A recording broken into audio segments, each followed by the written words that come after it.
Welcome everyone to What the Force, and welcome to a special episode. I'm your host, Marie-Claire Gould, and today we will be discussing redemption in Star Wars. And as we wander through this topic, I have the amazing Nettie from the Women of the Wills podcast and the Balance podcast. Welcome, Nettie. Hi. Hi. I'm so happy to be here. How is your day going for you? It's going well. Everything's going well. I'm good. Fall semester's about to be over. I'm ready. I'm pumped. Let's do this. Yes. So we actually started discussing this. It was a little while before we could actually get this scheduled and, kind of get this going. But I loved what Nettie had been talking about online, especially kind of in her mass Twitter posts. Guilty. as well as like in general, we've been like just wanting to be podcasting together. We're like, let's just podcast together. Yeah, definitely.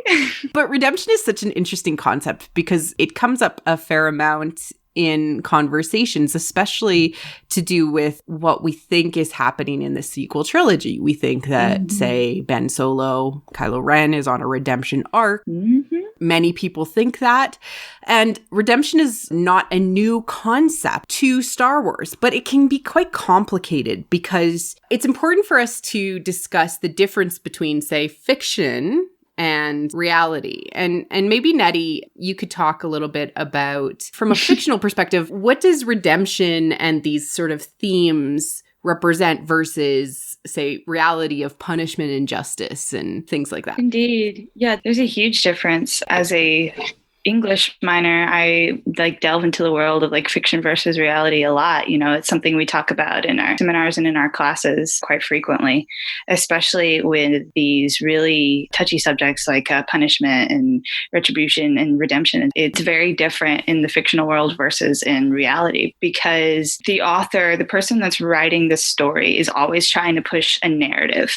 And whatever these punishment, retribution, redemption, whatever the author wants these things to mean is what he's going to put across to you in the story. It's not necessarily going to be, or word for word, action for action in line with what actually happens in our real world. It's always being pushed by an agenda that the author is putting forward.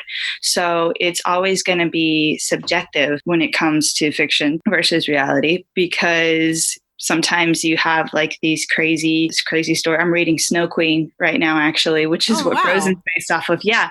And it's really good. The world is so vivid and so different. Hans Christian Andersen has this crazy way with just building these worlds very quickly. But you have books like that where, spoilers for Snow Queen if you haven't read it yet, I'm not fully done with it yet, where the whole narrative is being driven by these they're like seeds of doubt, literal ice splinters that fell off some mirror that fell from the devil's hand or something like that. And they're being cast and thrust upon these innocent people. In this case, the main character in the story is a little boy who gets a shard of ice, stuck in his heart. Remind you of Frozen, your frozen heart and stuff like that. So the narratives are kind of different because whereas in Frozen, it's more of the sisterly love, overcomes all. Elsa, who's the main character, she's not really the villain, she's really trying to only understand herself, whereas this kid in this story is pretty much being groomed by this Snow Queen lady, who is long story short, looking for a worthy prince to marry or something like that. And it's all these different themes of, it's mostly brainwashing almost. And if you take the way that the story is told, the way Hans Christian Andersen told it versus how Disney tells the story, two very different narratives are being pushed there. And even though they're both very similar, they're both very different. Why? Because two different authors wrote them. Exactly. And I think that the important thing about fiction versus reality is that fiction can make sense. Exactly. Right? We can have a redemption arc where a person is fully redeemed because that's ideally the narrative that the author is trying to tell us. This is, people can become better. Exactly. And yes, people can become better in real life too.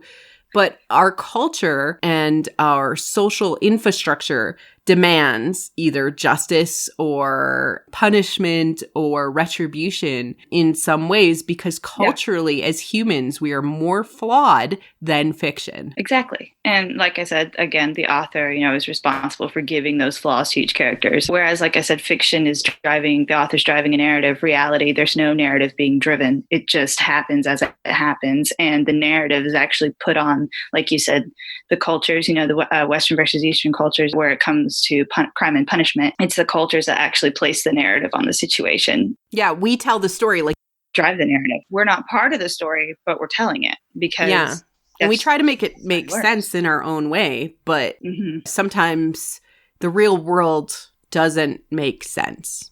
Indeed. Right? And so I think that that's the most important thing, is to say that fiction has a purpose, and to tell a redemption story in fiction does not mean that, of these evil crimes, does not mean that we would necessarily consider that appropriate for a society, but maybe in a utopian society where we could rehabilitate people. In a perfect world.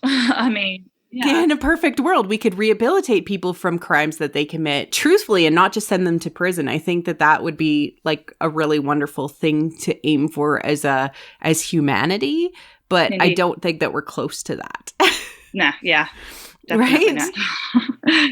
And this kind of leads directly into the difference between how we view people's journeys, Eastern and Western. And I'm just going to give two very simple comparisons to say this is why Star Wars, in somewhere between both Eastern and Western philosophy, where it ends up falling, is important to understand both.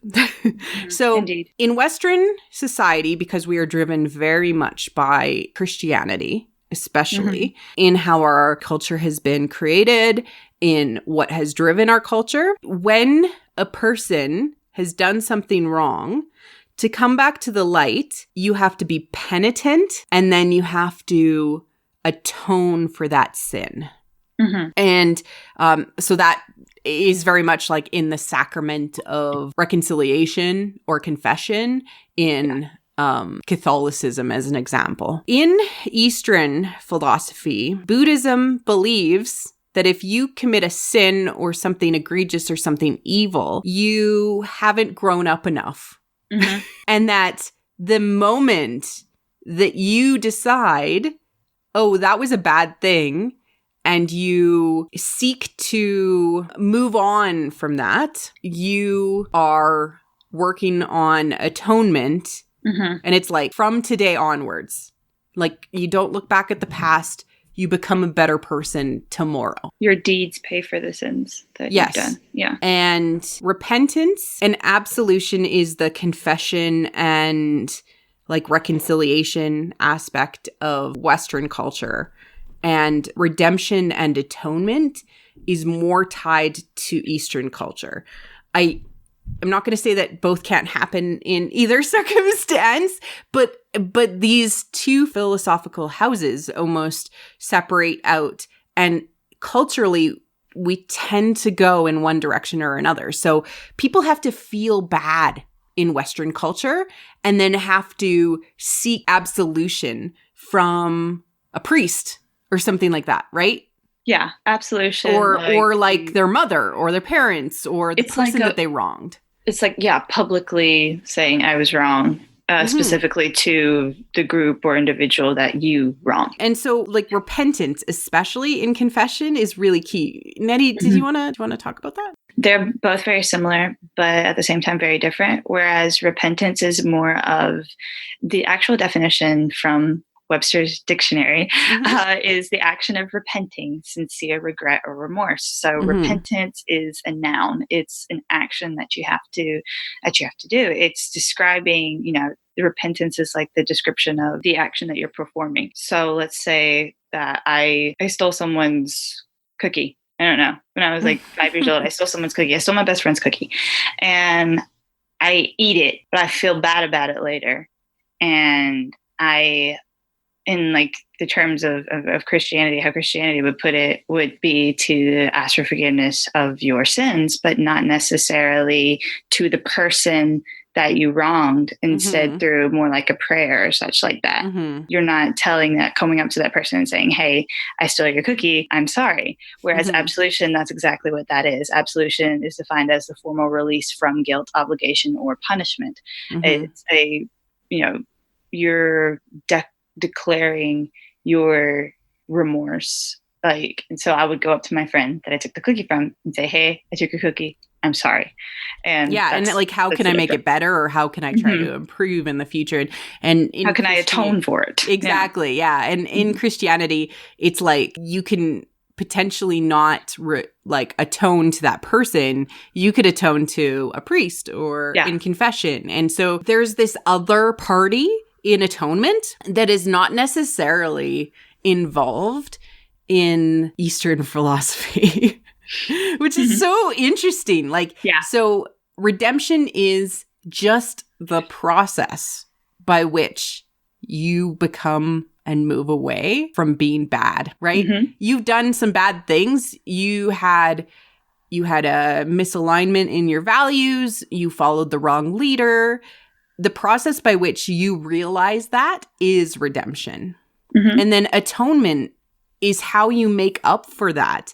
And that doesn't necessarily mean that other people have to acknowledge that that is happening. And there can be absolution, but it's not necessarily required from a literary story perspective to happen. We know, because we see the character going on this journey, that they are being redeemed. Hope this all made sense.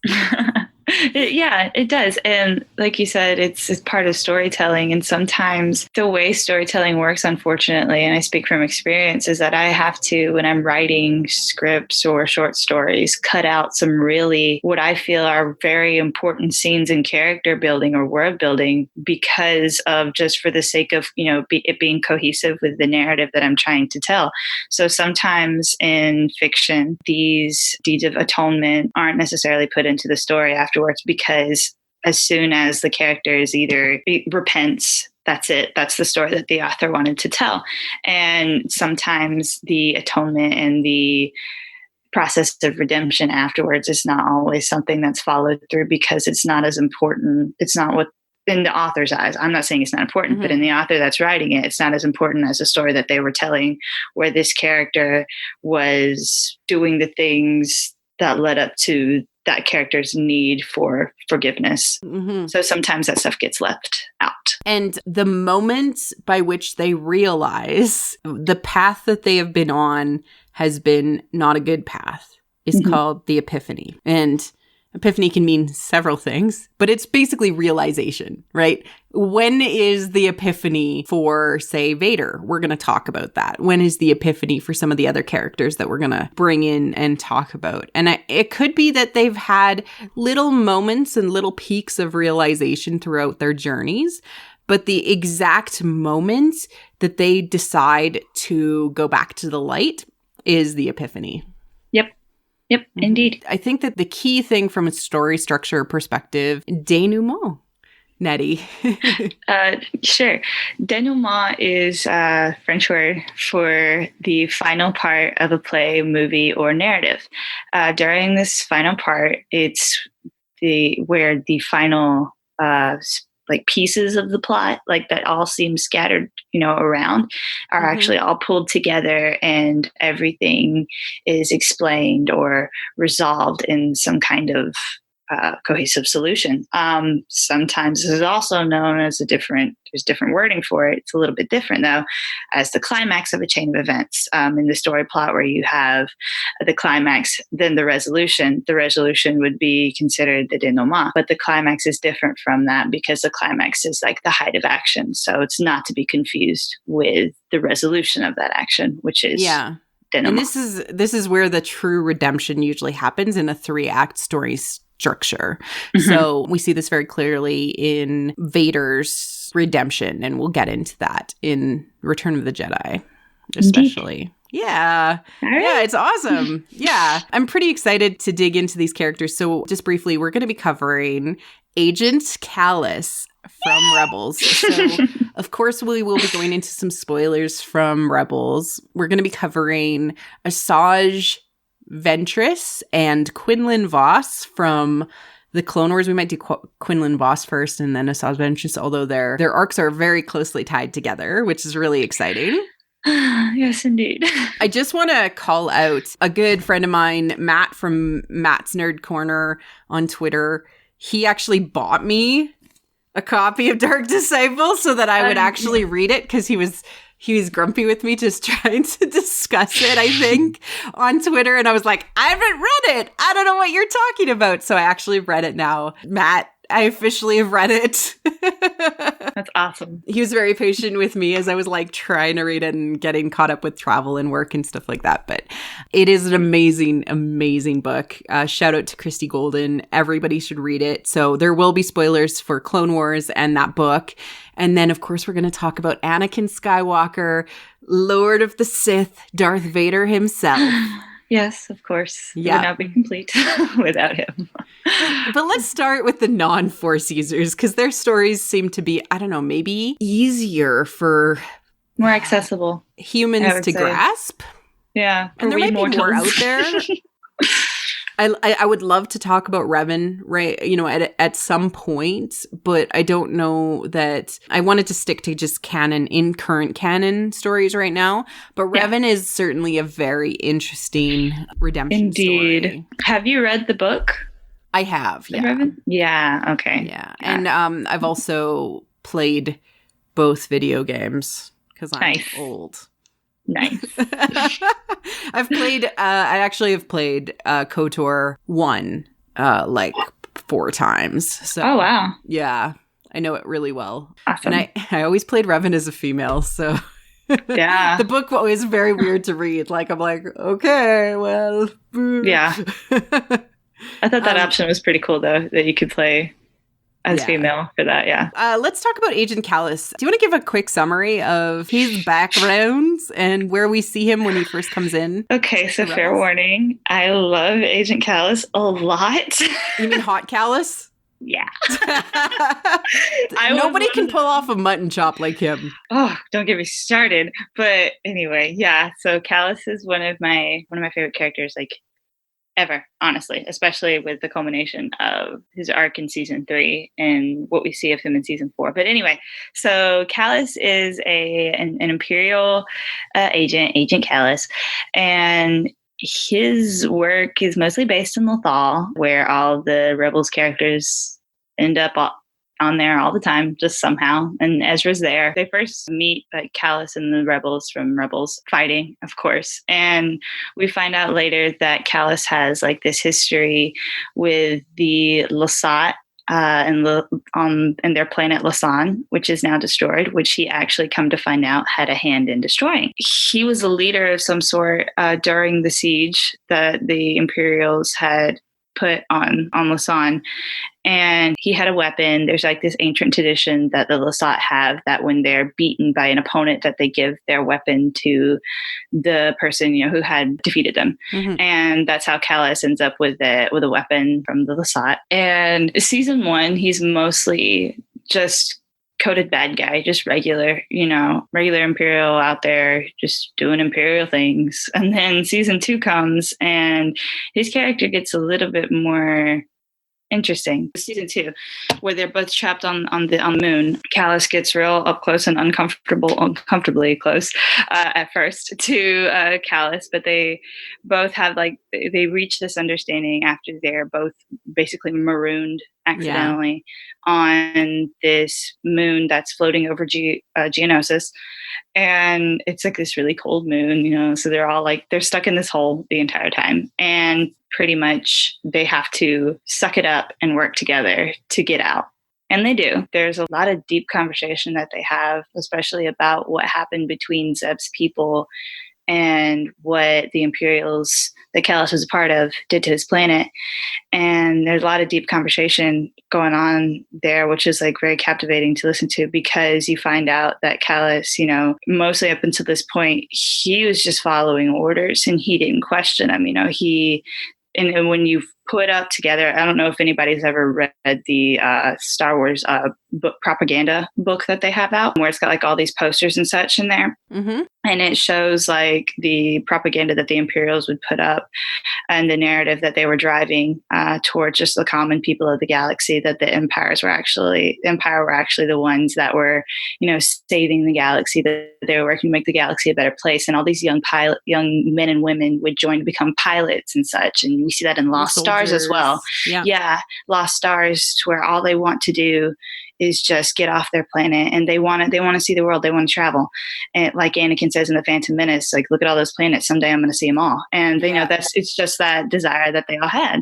It's that call to adventure that every young person has. They want to abandon their home. They want to seek out and find things on their own. And Kallus was probably part of that very similar conversation. We don't actually learn a lot about his past. Yeah, unfortunately we don't. But most of the points that we gather is that what we find out is that he's not being evil for the heck of it. He's not an evil guy who's like, I'm evil. Yeah. Like, he believes in the cause he's fighting for. The cause, yeah. Like bringing light to the galaxy, which is what the propaganda, especially of the Empire at the time, was very much about, right? Bringing schools, bringing education, bringing order to the galaxy. And they preyed on the younger generation of the galaxy. They preyed on the young people because that's who would fuel and continue the Empire, for as long as the Emperor wanted it to stick around. It was only 30 years, but still. And I'm gonna say this is a really important point.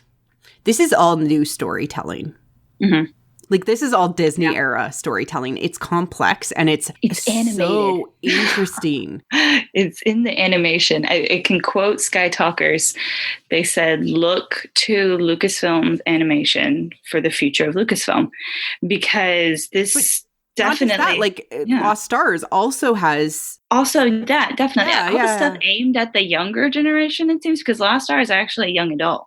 It's not classified as regular adult fiction, and all of that stuff geared towards the younger generation, and where we see these morally great characters like in Clone Wars, Rebels, and all the other stuff, like dissolution and trying to find your place and the stories of becoming. But that's always been the stories of Star Wars. Yeah, indeed. What I want to say is, like, this amazing storytelling, like getting this complex redemption arc for an Imperial, it's crazy. Is all Disney storytelling. Yeah.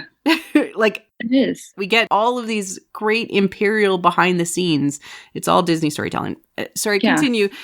He ends up building a relationship with Zeb. Yeah. Right? Like a friendship. Maybe more. We don't know. Well, at the end of season 4. Anyway, so... he brings him home to Mama, so... He takes him to his mother. But anyway, so they're... Call it what you want. But. So with the disappearance of Ahsoka, he ends up becoming the new Fulcrum. Not only as a spy... Yes.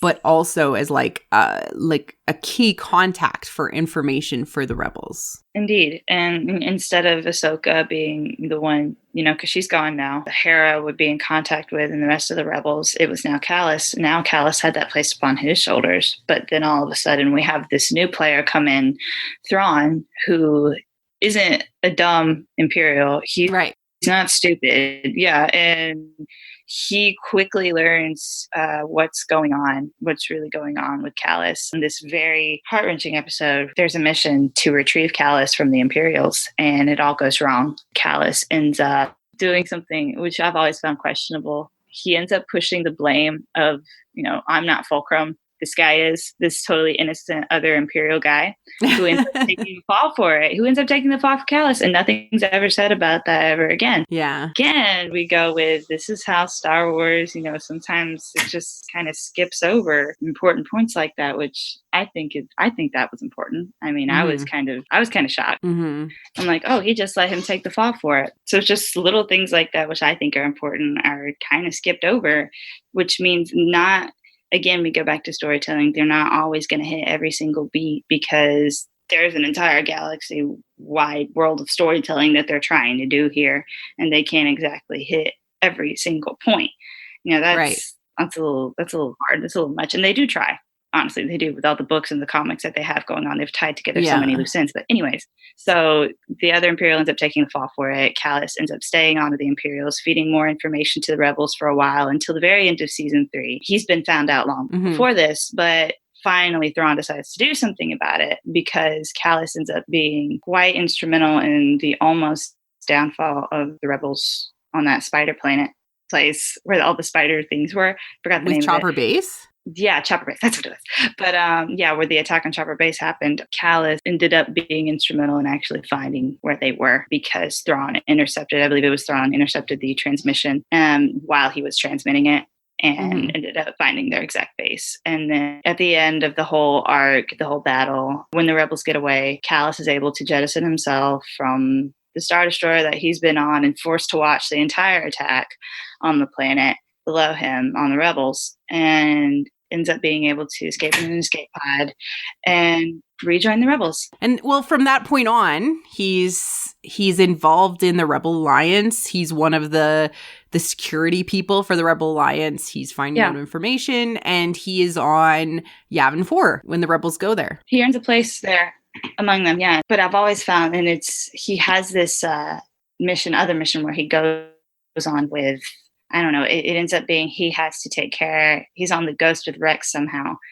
And Rex says this very, it's not shocking, but I don't know the word for it. It's appropriate because Kallus, when Hera leaves the Ghost, for some reason he thinks that he's going to be the one piloting the Ghost and taking care of it. And Rex is just like, listen, buddy, you ain't all in yet. He's like, you're not all good yet. He basically says that, and he's like, you chill out because this ain't your place. And I'm like, oh, wow, but that's, you can't just get it back that quick, and he didn't, because redemption is not like a flip of a switch; it's a journey, right? Indeed, it's the whole thing. I do want to bring up some of his crimes. So you did mention like the Lisan people and Lyrasan.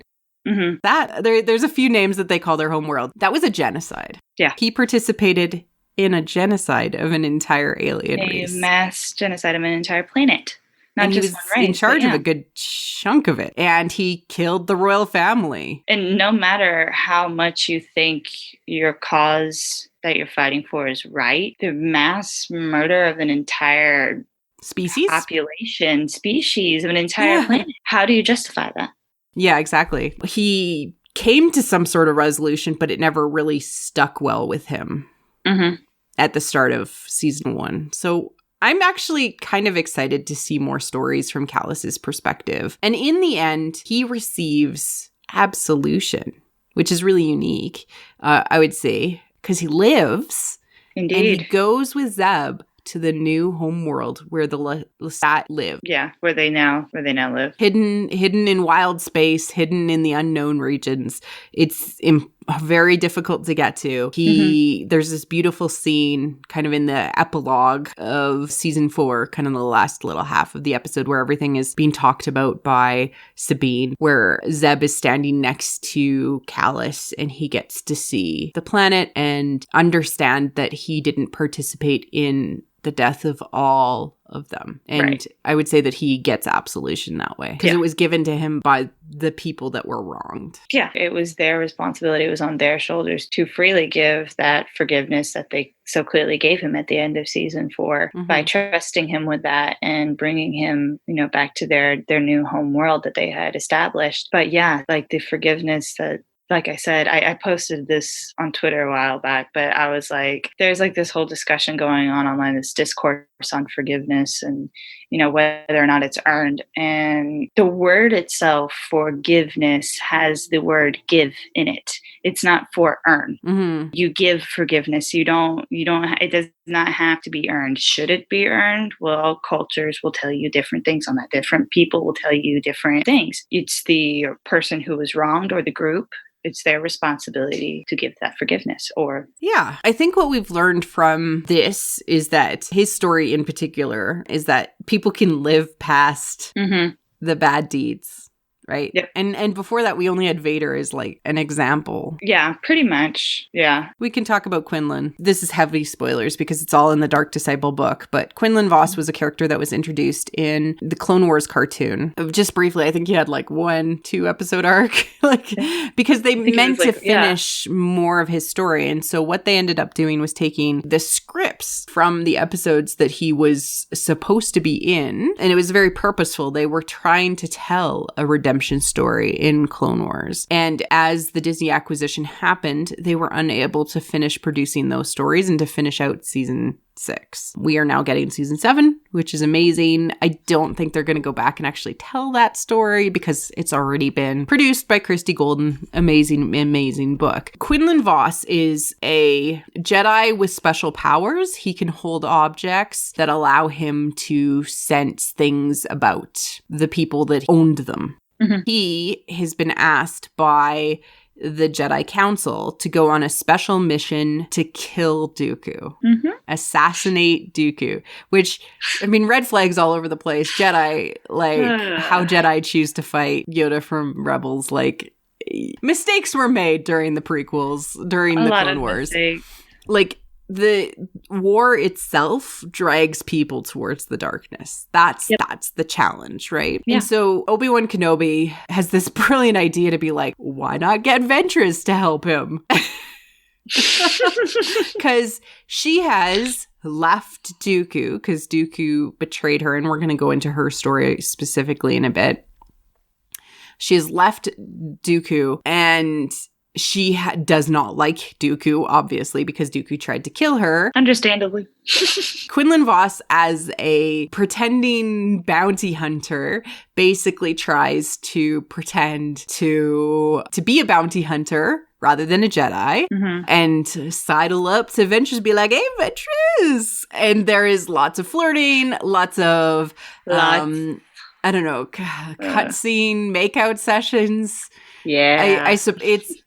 It's lovely. It really is. But I mean, Ventress isn't stupid. She realizes he has Jedi reflexes, that he can jump tall buildings in a single bound, that he has very quickly special powers. She decides to trust him because he genuinely thinks that she is not a bad person, and they end up becoming interconnected through the trust that they hold. They decide to go after Dooku, and everything goes wrong. Anything that could go wrong did go wrong. Yeah. Part of it was Ventress convincing Quinlan, oh yeah, you got to tap into the dark side because that's the only way you're going to become powerful enough to take on a Sith Lord. Yeah. Cool. Let's fight fire with fire. Let's fight fire with fire. More fire. Fire. Quinlan ends up being captured, brainwashed, becoming an agent of Dooku's for a while. Ventress is like, he's evil to the Jedi Council. The Jedi Council's like, woman, please. I don't believe you. Basically Mace. That was basically Mace. Yeah. Yeah. And then they end up capturing Quinlan Vos back. He is actually still brainwashed. He does a bunch of more bad stuff. Ventress and the Jedi go after him. Ventress ends up dying. That whole electrocution thing, and then the lightning scars just showing up all over her skin after that Dooku did. That was pretty. And obviously Dooku gets away, right? He obviously. Yeah. We all knew how this is going to end up. Because of Ventress going after Quinlan ends up coming back to the light and being redeemed. After she dies. And they cannot be together, even though he was willing to leave the Jedi to be with her. Yeah. Thoughts, Nettie? Where have we seen that before? Leave the Jedi to, had you said the word, I would have left the Jedi Order. Obi-Wan and Satine, that happened with them. It didn't go this far, but that happened. Anakin, and I think that if Anakin and Padme. Well, I mean, like, Padme was like, let's leave. And he was like, but it's war, we need to stay, These themes keep on coming up, these ideas of what our personal needs and wants are versus the galaxy's needs and wants are. Yep. So what do you think of Quinlan's sins? Because, I mean, maybe we should summarize what his sins actually are when he turns to the dark side. He ends up becoming, for a period of time during the Clone Wars, he ends up becoming a very powerful agent of evil and actually capturing several worlds for the Separatists. Oh, there's this heart-wrenching scene where she attempts to go and get him, and she realizes that he's turned to the dark side fully. Mm-hmm. And because it comes out that Ventress killed his former master. It's like caught on hollow, and like he's confronted with it, and like that's the trigger that causes him to fall to the dark side. Oh, wow. Yeah, here it is. I warned you about this a moment longer. She would have blacked out if he didn't crush her windpipe first. Ventress struggled to get the words out while she still could. You need to tap into the dark side, but not let it consume you. Like you let it consume you when you killed my master. Oh, man. Oh, yeah. Yeah. So all of that was like brought out to him, and he ended up falling to the dark side and taking on the name. It says Vos began a new life as the deadly Separatist agent known to the galaxy as Admiral Enigma. Oh, Admiral Enigma. Yeah. That's what it is. Yeah. Okay. Thank you, Wikipedia. Thank you, Wikipedia. But yeah, right. Okay, that's a cool Sith name. Admiral Enigma. That's different. Admiral Enigma. And so he ends up like capturing several Republic ships and taking several worlds because he's quite a powerful Jedi himself. He was a master. Ventress basically gives up on him. She like tries to walk away. And then he's recaptured by the Jedi, and the Jedi are like, he's so good. Oh, and Ventress is like, no. Ventress is like, y'all blind. Y'all blind. Yeah, I don't know. Yeah, and he ends up doing some bad stuff again because he's still brainwashed and he's still under the control of Dooku. He fell to the dark side because of his emotions and then ended up becoming an agent of evil. Mm-hmm. And he gets redemption, not necessarily absolution. I think that the Jedi basically do the whole... You've decided to move forward from today without really thinking about the crimes of his past. Yeah. Oh, Jedi. Oh, boy. They're in such a mess right now. And honestly, I think it was just at the point to where, okay, you can come back because we kind of need you. Yeah, we need Jedi Masters, and you kind of fill the bill. Yeah. Yeah. So you can come back. That's okay. But the important thing is, at least until the end of the Clone Wars and potentially after, Quinlan is alive. He lives past his coming back to the light. Yeah, I'm not sure. Is he killed during Order 66? I don't know that we find out. I'm on Wikipedia already. Okay. Oh, this is interesting. Presumed survival. Following the events of Order 66, Vos was listed among the presumed survivors of the New Galactic Emperor's Jedi Purge. Really? So he might have died at some other point, or he might still be out there alive, living his roguish life because he was not necessarily considered to be the best of Jedi. Yeah. Apparently, that's where it leaves off on the canon part. But we don't know. So, man, okay, so he's on the list of survivors. But we all know that list was gone through thoroughly. Yeah. So who knows? But yeah, that's interesting that they kind of leave it just kind of hanging there because as far as we know, he's alive. Yes. That's pretty cool. Yep. So let's talk about the lady who was, I don't know, the woman he would have left the Jedi Order for, Asajj Ventress, who at one point was a Padawan. Mm-hmm. We learned that all actually in Dark Disciple, which is really awesome. Her master was killed as she was looking for a place to belong and was basically taken in by Dooku. Yeah, so again, Dooku preyed on that vulnerability that she had as a kid. Mm-hmm. Thus, she became what we know her to be in Clone Wars. Which is an assassin, dark user. Yeah, his assassin. Yeah. She commits atrocious things. Countless atrocious things. Atrocious things. Who girl has got red dripping from that ledger like nobody's business because, yeah, number one, she's an assassin, so that's going to happen. but the scale of which you see it on Clone Wars, every time Ventress is on the screen, she's either choking somebody or slicing them with her lightsaber. Constantly, constant bloodbath. It really is. And she's one of the few female villains that we have in the Star Wars universe, which is all few bounty hunters. Few bounty hunters, but this is like Force user. I don't know if she's considered a Sith, but I mean, like, closest thing. She's a dark side Force user. I mean, she followed the Sith practices, right? Yeah, she did. Yeah, but she also would follow the other Night Sister practices later on, which is where she's from. After that whole thing, after Dooku orders. Well, the whole reason why Dooku ordered Ventress to be killed in the first place was because it was more like a blood offering to Palpatine. After Palpatine told him, like, I'm not sure you really, are a true follower of mine. I need to know. Are you trying to replace me? That I have your yeah. Are you trying? Yeah. Are you trying to, like, overthrow me? And Dooku's like, never. I would never. Oh, he totally would. But he was. He says it later on too when he gets his new apprentice slid in there by the Night Sisters. Yeah, Savage Opress. Yeah, he tells Savage, he's just like, we can work together and eventually overthrow the current power structure in place. Palpatine. Yeah. And so Palpatine was like, kill Ventress, just prove your loyalty to me. And so she was, like, betrayed. He shot her ship down in space after telling her that she was a failure and hung up on her and then shot her.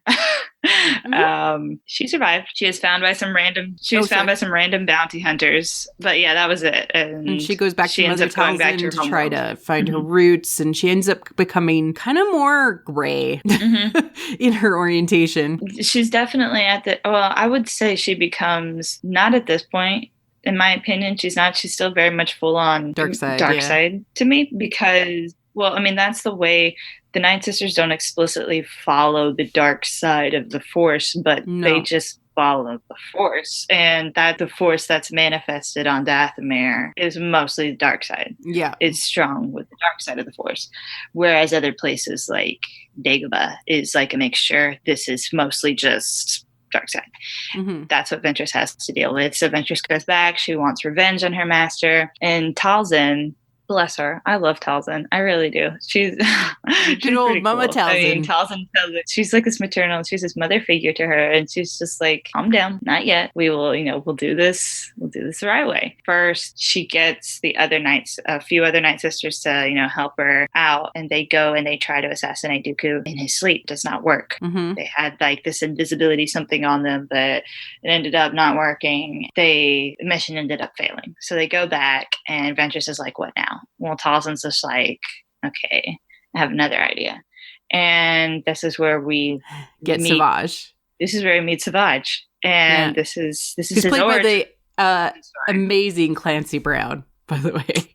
Yes, he is. His voice is so good. It's wonderful. But yeah, and this is where we meet him. And I've always found Savage as an interesting, almost tragic character. Yeah, the way that it happened in here. But it leads to some really cool storytelling with bringing back Maul and other plot lines completely. But essentially, Ventress ends up failing a lot to try to kill Dooku.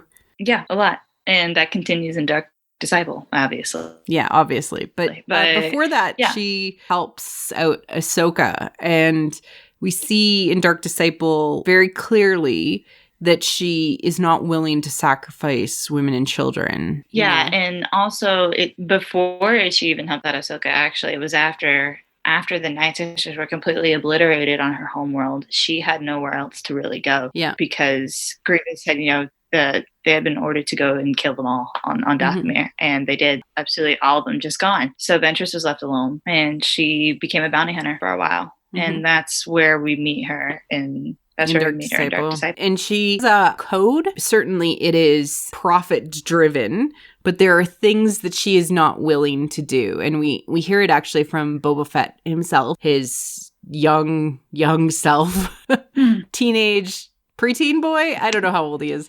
I would go for preteen. Yeah. But Boba Fett is like, she's not willing to do anything. Anything. She I don't know. She got it done, but I don't know how I liked it getting done. Yeah. Because basically what she did was on a shared mission with Boba Fett, she accomplished the task, but then saved the people that were in danger, which was a very, I don't know.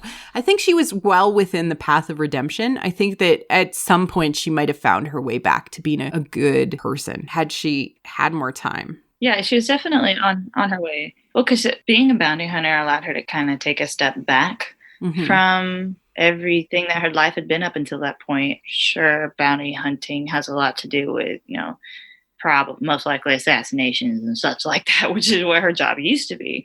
But it's not so much focused on the force side of things. It's more, I don't know, it's more grounded. It's not it's not all this mystical. It's simple. It's a little bit more simple, anymore. Right? It simplifies stuff for her. Yeah.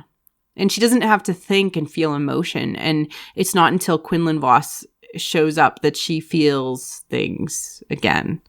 Yeah. And in the end, like with trying to get Quinlan back and fighting Dooku, like why? I guess I'm asking why kill her? Yeah. I mean, the whole point, wasn't it in the book, the reason why she was killed was because she almost sacrificed herself? Yeah, it was a sacrifice. For Quinlan. Yeah, it was. Nah, I'll sacrifice myself. She was just like, basically, I'm done. Have me instead. I'm so tired. that was it. And that was it. And then she died. Then she was gone. The whole time, throughout her life, she has changed. She's taken a step back. But as far as atoning for her sins or anything, repentance or anything like that didn't really happen. I think she sought absolution from the Jedi. I think that when they would have wiped her slate clean, she would have felt better about it. And had they handled that in a better way, it would have been an absolution. But they had their own selfish justification. So in one scene, the Jedi Council is basically judging her, like, you'll never be good enough for redemption. You'll never be good enough for absolution. We will wipe your slate clean and let you go. But just know we don't think that you're good. And I think that had they behaved differently in that moment, there would have been a better outcome for Ventress or Asajj. Yeah. Basically, as far as happy moments in her life, there wasn't very many, honestly. And until Dark Disciple, where she had this relationship with this other person. And like I said, she didn't really have that all her life. She had never had a partner. Padawan for a while. She had that, but that was it. Never had a partner. No, ever. Until Quinlan. Yeah. And that changed things for her. And again, it wasn't so much of an epiphany moment, but Yeah. Through her sacrifice, he was able to go back to the light. He might not have without it. So one person walked away. Yeah. And let's talk about Anakin. Oh, boy. Oh, big boy. Oh, big boy. Oh, goodness. Well, we all know how Anakin's story goes. I mean, everybody knows that Anakin... And everybody knows Anakin Skywalker's story that's probably listening to this podcast. It's going to be no surprise to you. Yeah. But I think that it's important to point out the denouement of the Skywalker story is when he starts to think about redemption or other moments, it's actually quite a slow build. And they've built on this quite a bit with the comics when he discovers he has a son. Yeah. There's moments in Lords of the Sith where he has regret and he has, I would say repentant thoughts. Yeah. I wouldn't say that he ever gets all to repentance. Nah, not yet. But his full epiphany is when he sees his son, and his son is calling out to him in Return of the Jedi. He's like, "Father, please, Father." And he is able to pull himself out of his own warped logic that he's a comfort zone that he's made. Yeah. Yeah. Like he's able to pull himself out and take his former master and throw him away. You go to the trash. Down the elevator shaft. Down you go. I don't know how clear anybody else needs to be, told about that. But he actually also has a moment of absolution with his son when he takes the mask off and becomes Anakin Skywalker again. Luke, help me take this mask off. A terrible Vader. Hey, that was good. Help me take this mask off. And Luke's like, but you'll die. and he's like, it's too late for that, son. Yeah. It's too late for me. It's too late for me. But with his son, who's willing to drag him back to his friends. I'm willing to drag your body back to my friends, Dad. Yeah.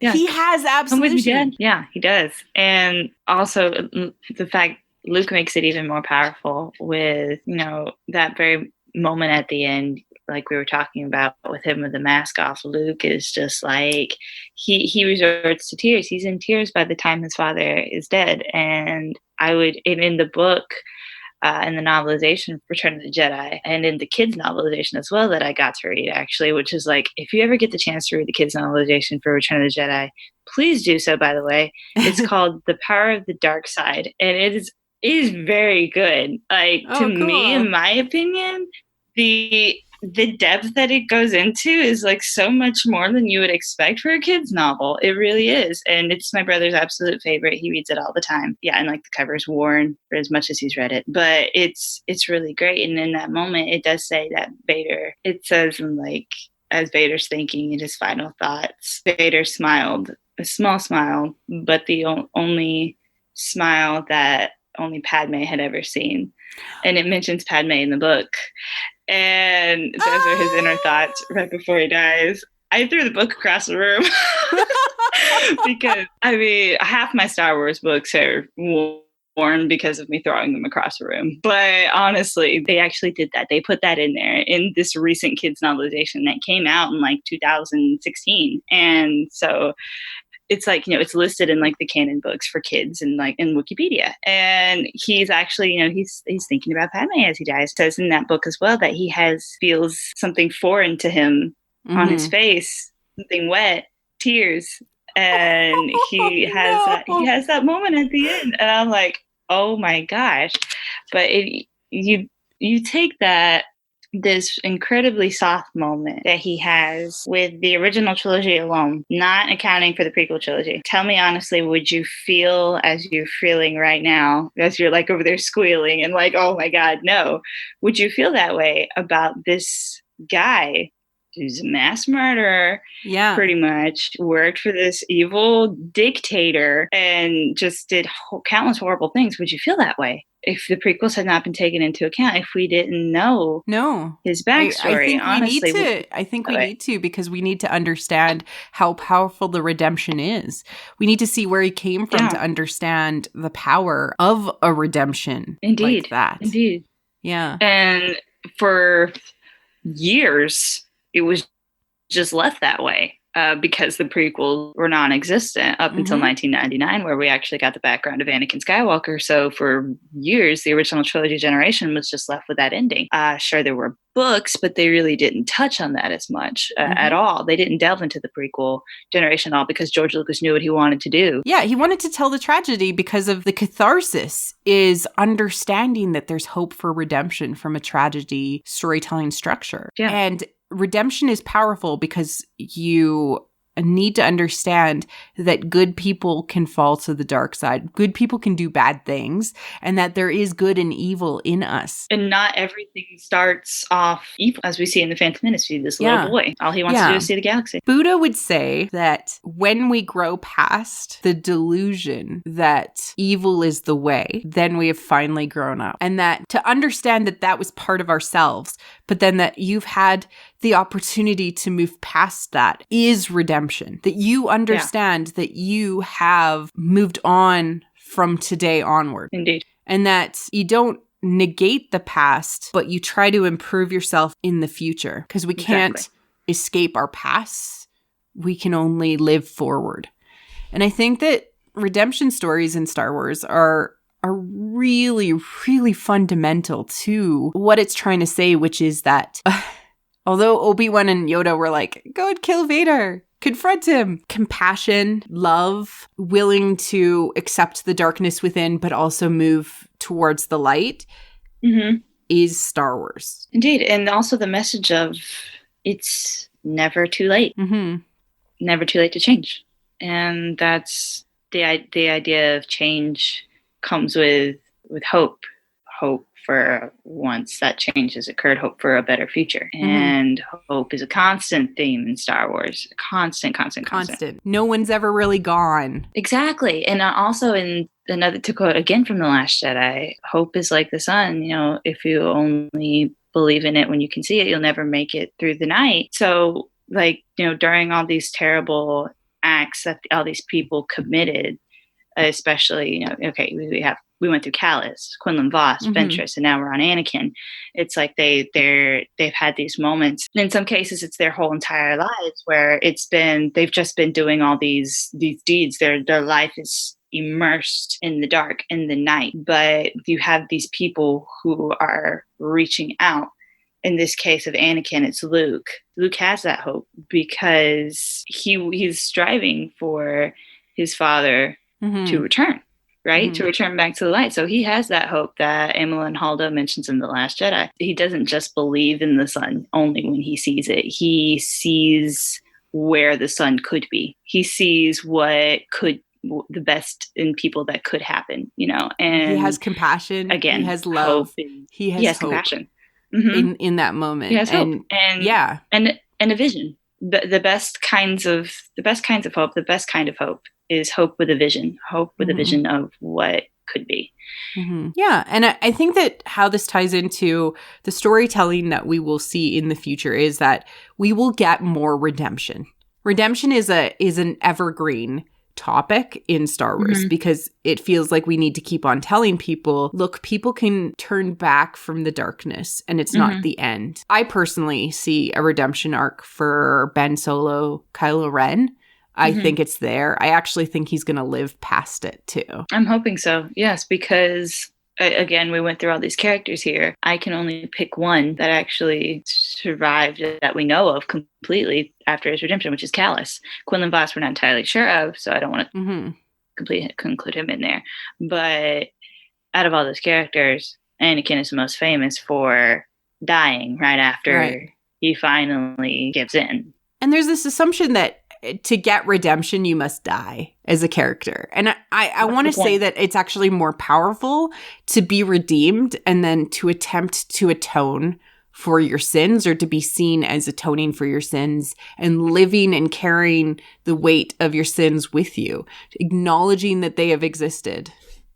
Here's the thing. With Anakin is known through Star Wars history in that galaxy, not as Anakin Skywalker. He's known as Darth Vader. That's the legacy he left behind because that's the last life that he lived.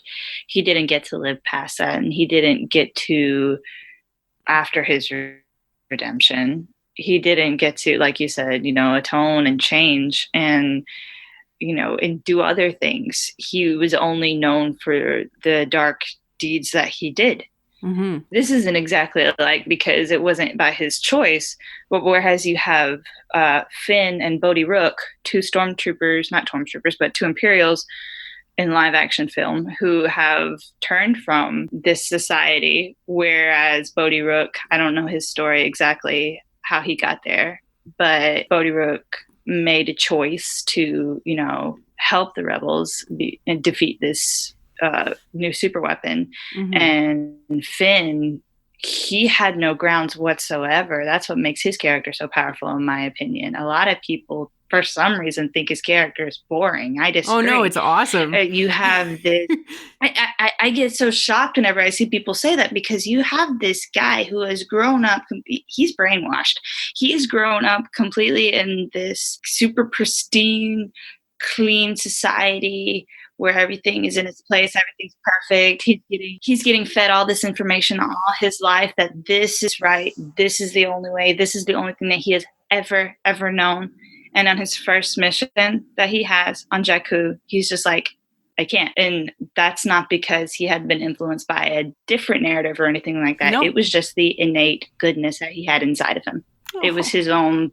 We love Finn. It was his own will. It was his own power that came out. Yeah. His character, I can't wait to see what happens with him. And I loved his character in The Last Jedi. It made so much sense to me because, yes, he did turn, but in a way. There was a lot of fear involved in that as well, especially after the whole thing with Poe went wrong, after that X-Wing crashed on Jakku. His only concern, understandably, was getting out alive and getting out. I would do the same thing. I mean, like, you have this huge society, the First Order, they're going to come after you if you've left them. You can't just stay there. And so you either turn hightail and leave, which is what he was going to do, which totally fine, or you can fight against them. And Finn, since he's lived on the inside, he knows what they're capable of, and that's what he tells Maz Kanata in the scene where they're all talking to each other. He's like, we can't fight against the First Order. You know, we can't win this against them. And his journey in The Last Jedi is actually really amazing, because then he turns and is actually given the opportunity to truthfully fight. And at the beginning, he's still kind of where he is in TFA. He wants to run away, and he moves. Understandably, because there's no time difference. Yeah, being a fighter. Yeah, it's awesome. It's awesome. It really is. Well, I think that, like, just to summarize everything up, redemption is powerful. Redemption is going to be a continuous Star Wars theme, and I think we'll see more of it. I hope we'll see more of it. Yeah, they're always such great stories. Yeah, they are. And honestly, I'm going to go back to redemption again. Where is the hope in this character? It doesn't matter who he's attached to. It doesn't matter that he's the last Skywalker. Where's the hope in this guy seeing the light and then just going further down the dark hole that he's put himself in? Where's the good storytelling in that? And I mean, you want to talk about bad storytelling, like people threw rocks at The Last Jedi. That's a very dark way to go for Star Wars, number one, because, again, Star Wars is still for kids. And number two, what narrative are you trying to push if you're saying that there's no hope for redemption anymore, even though you've pushed that in the past content that you've put out? So Exactly. Well, Nettie, thank you for joining me in this discussion, in this journey, in our own redemptive journey. Yay! Do you want to let people know where they can find you online and what you're up to? Sure. You can find me on Twitter at Nettie_NerfHerder. That's my personal account, and you can find both of my podcasts on iTunes and SoundCloud on Women of the Wills and the Balance, a Star Wars podcast. My co-host Megan is also on Twitter as well. You can find her on the Women of the Wills page at Women OT Wills, and and I'll link to all of that in the liner notes, so you can be like, Nettie is awesome. I want to hear more of her voice. If you want to check out any of the podcasts, any of the shows, feel free to reach out to me. You know, I love my listeners reaching out to me. Definitely. Thank you, Nettie, for coming on the show. No problem. I was so happy to get the invitation. It's been a long time in the making. I know. I've been so busy. It's been months in the making. But we did it. Yes. We did it. Score.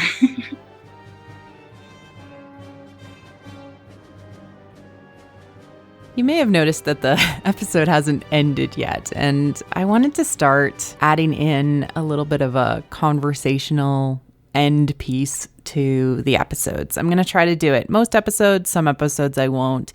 I don't know if you know this, but I typically record up to a month to 2 months before I actually post episodes, unless it's something that's really time sensitive, like a movie breakdown or a book breakdown that I'm trying to get out right away.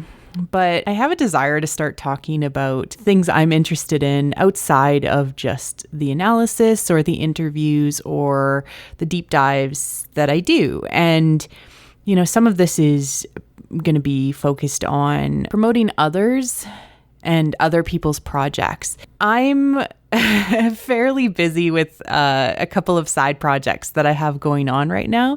And, you know, I want to throw a spotlight onto other people and the great work that they're doing. So first, to start off, I'm actually the intro voice to a podcast that has just started up here in January. It's called Flight Risk, and here is the trailer. A long time ago.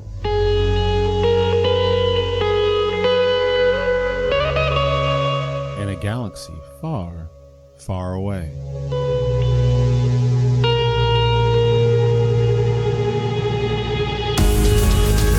The Flight Risk Podcast is a Star Wars actual play crime dramedy. Set during the Old Republic era, an eccentric group of mercenaries are thrust into the dark and violent world of organized crime. As agents of an enigmatic count, they traverse the Outer Rim in an attempt to not only survive, but to find their destinies without losing what's left of their souls. Subscribe at flightrisk.simplecast.fm. Oh man, it sounds so good. This is run by a couple of friends of mine, as well as my husband is involved in it as the character Skip Fortuna. So check it out if you're interested in actual play RPGs. This year is going to be, I feel, a little crazy for Star Wars. We have episode 9, which I'm extremely excited about, but also we have The Mandalorian, we have more Resistance, we have some incredible books that are coming out, including Master and Apprentice and Queen's Shadow. I'm just really excited to see, although this is kind of like the end of an era, I'm just really excited to see what the future's gonna hold. I don't even know what to expect, actually. Like, what are we gonna get? What is it all gonna mean? I want to continue to have really, really amazing guests on the podcast. I think that I'm very proud of the guests that have been so willing to spend some time talking about Star Wars with me. We're coming up on a year of the podcast pretty soon. I'm going to do probably a special episode in addition to the regular episode that's going to come out. I'm going to continue to record Meta Musics with Christy, Power of Myth with Ty. Most definitely get the guys on more often to chat about stuff. They just are super busy with their own projects and lives and things like that. And my focus is, of course, running What the Force. But I also have a pretty amazing thing that I'm working on, which is I'm producing an audio drama that is fandom related. And I've written it and I'm going to be directing it. And it should be coming out in March. I'm pretty excited about it, so I'm going to continue to add updates in these sort of after chat conversations. But most importantly, I really want to thank all of the listeners, all of them. Anyone who listens to this episode for the first time because it was interesting, or, listens to every single week's episode. I'm incredibly proud of the amazing people that listen to this podcast. I don't feel worthy, so I think that that's my own self-doubt speaking. but thank you. I know you don't have to spend an hour or an hour and a half or 45 minutes, however long the episode is, with me, but you choose to, and I don't understand it, but thank you for coming along on this journey. That's really all I have to say this week. I'm going to really try to do these regularly so that, you kind of get a little bit more insight into what's going on with What the Force, what we've got going on. I will be at Celebration. If you're happening to head out, come and say hi. I'll have something for you. I don't know what it's going to look like yet, but something fun to take home and just support the show. I can't believe how crazy this year is going to be for Star Wars, and I'm so excited to go along with you for the ride. Cheers.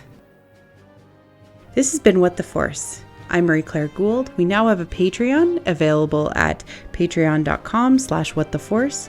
We'd like to thank our patrons who love What the Force, In Wild Space and Night Huntress for supporting the show, as well as all of our other patrons. Check it out if you're interested in supporting the show. We will be releasing special content as well as updates through the Patreon. We are available on iTunes, Google Play, and pretty much everywhere podcasts are found, including YouTube. Our website is whattheforce.ca. We are available on Facebook at What the Force Podcast, and you can reach out to us on Twitter at WT Force Show to start a conversation. Cheers.